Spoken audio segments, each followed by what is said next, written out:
Emergency brake glass. Okay, pag-usapan naman natin kung paano gumagana ang device na ito. Emergency brake glass are basically isa siyang switch, electronic switch na pinapagana manually.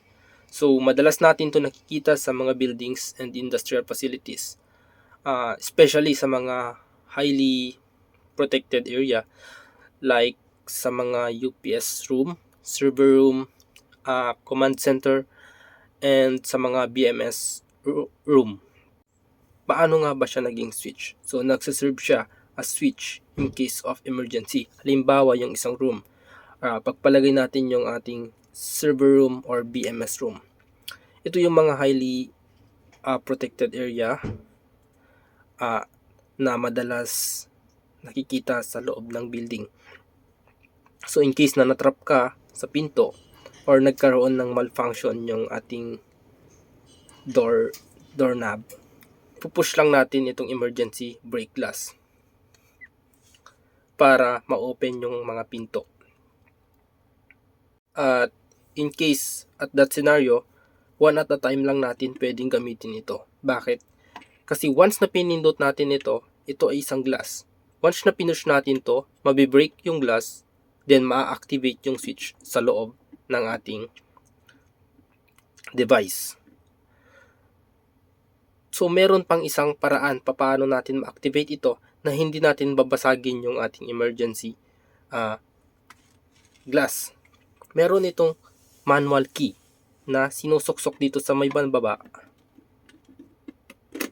para ma-activate siya. So, ginagamit ito madalas during installation para matest natin kung gumagana yung ating pagka-install or tama yung connection natin sa ating emergency brake glass.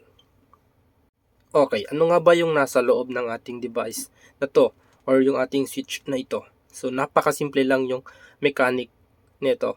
Meron lang siyang limit switch sa loob ng ating device. So, pag binuksan natin, dito natin tinatap yung ating connection papunta doon sa ating mga system like sa ating FDAS or sa ating control panel. By the way nga pala, ganito din yung ginagamit sa mga fire exit. So, in case na nagkaroon ng fire, ito lang yung pinipindot natin, then ma-activate na yung ating FDAS or yung ating fire alarm system. Ang pinagkaiba lang niya is kulay red yung para sa fire and green naman yung para sa door. Pero yung function niya or kung paano siya gumagana is the same lang yung kanyang mechanics. Dito sa loob niya, mayroon siyang limit switch. So, buksan natin para makita nyo.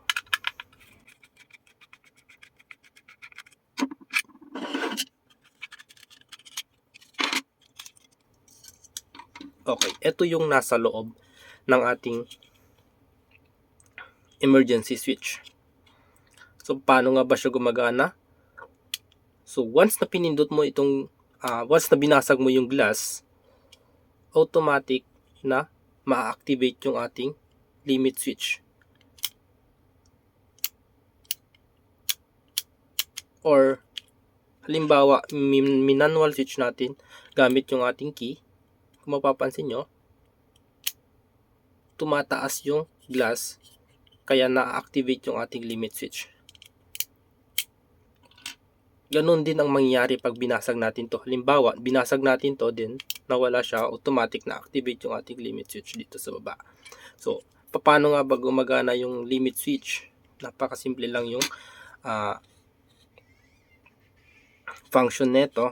So, once na nakapindot siya, naka-normally off. Then, once na naka-release na siya, naka-normally on na siya. Parang ganito.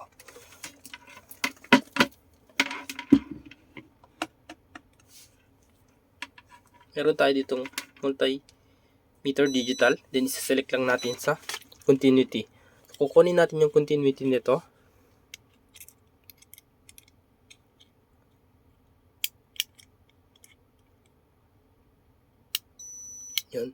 Yun. So, pagka normally position,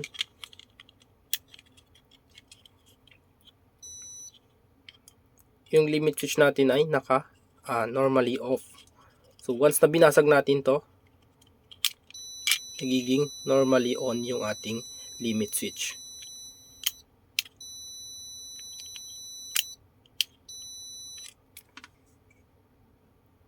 So once na na-release yung ating limit switch, magkakaroon to ng signal, then papasok siya sa ating mga control panel, saka mag-a-alarm yung ating mga system. Okay, so ganun lang siya kasimple kung paano siya gumagana. Gaya lang, para lang siyang ordinary switch, pero ito ay automatic nga siya. And one at a time mo lang siya pwedeng gamitin, kasi once na binasag mo na yung glass, automatic, hindi mo na siya maibabalik. So papalitan mo na siya ng panibagong glass. Okay, yun lang, and thank you.